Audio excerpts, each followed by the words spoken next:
So அப்போ உங்கள் அரசியல் இது யார் பேசுகிறாங்க அப்படின்றது தயவுசெய்து கவனிச்சு பாருங்கள். தயவுசெய்து நான் இப்பயும் சொல்லுவோம், திரை கட்சிக்காகவோ இல்லை பரம்பரை கட்சிகளுக்காகவோ அப்போ உங்களோட ஐடியாலஜிக்கு மேலே ஃபார்ம் பண்ணுங்க. அப்போ உங்களுக்கு என்ன அரசியல் சிந்தனை இருக்குது அதை மேலே நீங்கள் தெரிஞ்சுக்கோங்க. சரியான ஒரு அணுகுமுறையாக இருக்காது நான் எனக்கு தோணுது. நான் யாரையும் எனக்கு எதிர்க்கல. ஸோ நீங்கள் யாரும் நான் எதிர்க்கல. யாரையும் எதிர்த்து இவங்களை சப்போர்ட் பண்ணுறதுக்காக இவங்களை எதிர்க்குது, அவங்கள சப்போர்ட் பண்ணுறது இவங்களை எதிர்க்குது. எல்லாருக்கும் வணக்கம். என் பேர் பிரபாகரன். இப்போ என்னென்னா எலெக்ஷன் ஆரம்பிக்க போகுதுங்க. இப்போ நியூ ஓட்டர்ஸ் இருக்காங்க.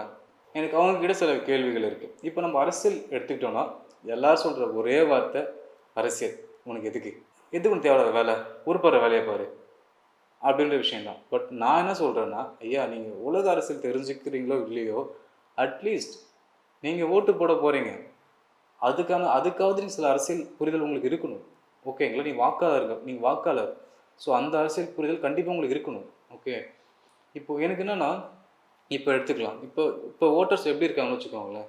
இப்போ ஒரு கேங் இருக்குது. இப்போ அவங்க எப்படின்னா, ஸோ இந்த கட்சி வந்து எங்கள் பரம்பரையாக நாங்கள் அந்த கட்சிக்கு தான் ஓட்டு போகிறோம், அதனால நானும் அந்த கட்சி தான் ஓட்டு போடுவோம்னு சொல்லிட்டு ஒரு கேங் இருக்குது. ஹலோ, நீங்கள் வந்து யங்ஸ்டர்ஸ் படிச்சிருக்கீங்க, டிகிரி கிராஜுவேட். ஸோ உங்களுக்கு சுய சிந்தனை இருக்குது. ஓட்டுன்றது சிந்திச்சு ஓட்டு போடணும். ஸோ எங்கள் வீட்டில் சொன்னாங்க சொல்லிட்டு அதே கட்சி ஓட்டு போகிறது ஒரு பிரதி நீங்கள் படிச்சிங்கன்ற விஷயம் ஒன்று இருக்குல்ல. ப்ளீஸ் ஓட்டு மட்டும் சிந்திச்சு போடுங்க. நம்ம யாரும் வந்து ஓட்டு வந்து நீங்கள் இவங்களுக்கு போடுங்க யாரும் கம்பேர் பண்ணல. அட்லீஸ்ட் நீங்கள் யோசிங்க, உங்கள் சுய சிந்தனைக்கு ஓட்டு போடுங்க. புரியுதுங்களா? ஓகே, இப்படி வந்தோன்னா இன்னொரு கேங் திரைக்க வச்சு. ஸோ நம்ம யாரையும் பர்டிகுலராக எதிர்க்கலைங்க. யாரும் எதிர்க்க நம்ம நோக்கம் கிடையாது. பட் யார் வேணால் வாங்க, பட் என்ன அரசியல் பேசுகிறீங்க அதை கவனித்து நீங்கள் ஓட்டு போடுங்கன்றது தான் நான் சொல்ல வர விஷயம். பட் நான் எல்லாம் நீ எல்லாம் சொல்லி நான் கேட்கணுமா சொல்லிட்டு கேட்டுறாதீங்க. ஸோ ஒரு பிரதராக சொல்கிறேன், சரிங்களா? ஏன்னா ஒரு இந்திய குடிமகனா எனக்கு கருத்து சுதந்திரம் இருக்குது. அதன் அடிப்படையில் ஒரு சில விஷயங்களை உங்ககிட்ட நான் கேட்குறேன், அவ்வளோதான். சரிங்களா? ஓகே, அரசியல் இப்படி பார்த்தீங்கன்னா திரைக்கா வச்சு. ஸோ நம்ம அதை சொன்னேன், யார் வேணும் வரலாம். பட் நான் என்ன கேட்குறேன், நமக்கு ஒரு பர்சனை பிடிக்கும், அதனால் அவங்க கெட்டதே பண்ணாலும் நல்லது சொல்கிற ஒரு மைண்ட் செட் அது எப்படின்னு தெரியல. உங்களுக்கு பிடிக்கும், ஓகே. பட் தப்பு பண்ணாங்கன்னா தப்பு தான் சொல்லுங்கள். அது தப்புன்னு சொல்லி அவங்களுக்கு புரிய வைங்க. அது என்கரேஜ் பண்ணி அவங்களும் மேலே தப்பு பண்ண வைக்காதீங்க.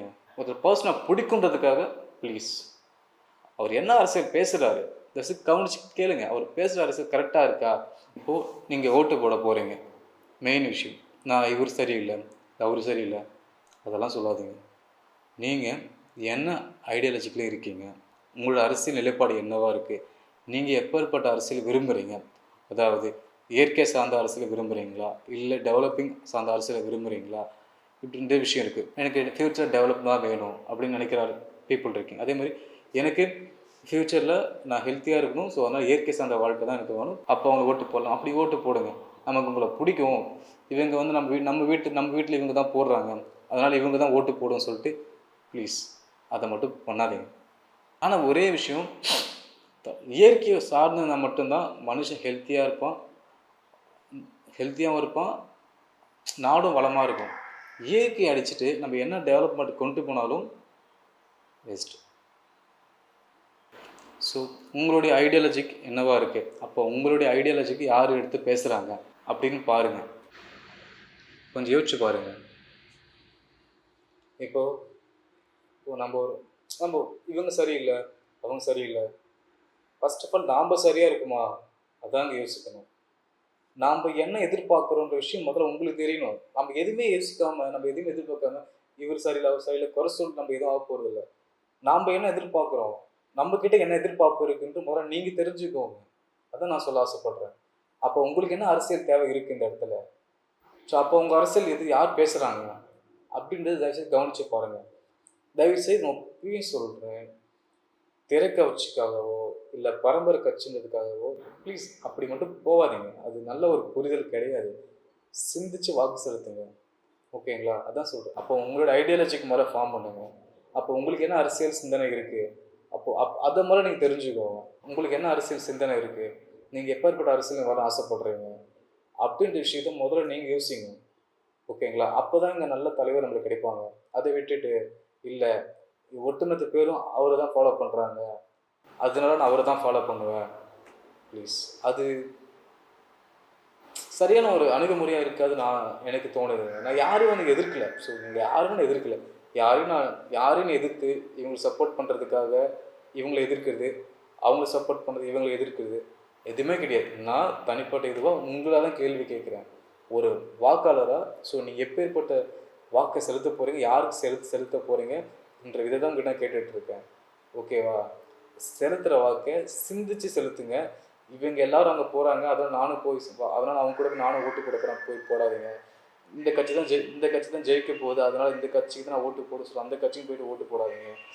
தோக்குறாங்களோ ஜெயிக்கிறாங்களோ நீங்கள் எதிர்பார்க்குற அரசியல் யார் பேசுகிறாங்களோ அவங்களுக்கு ஓட்டு போடுங்க. புரியுதுங்களா?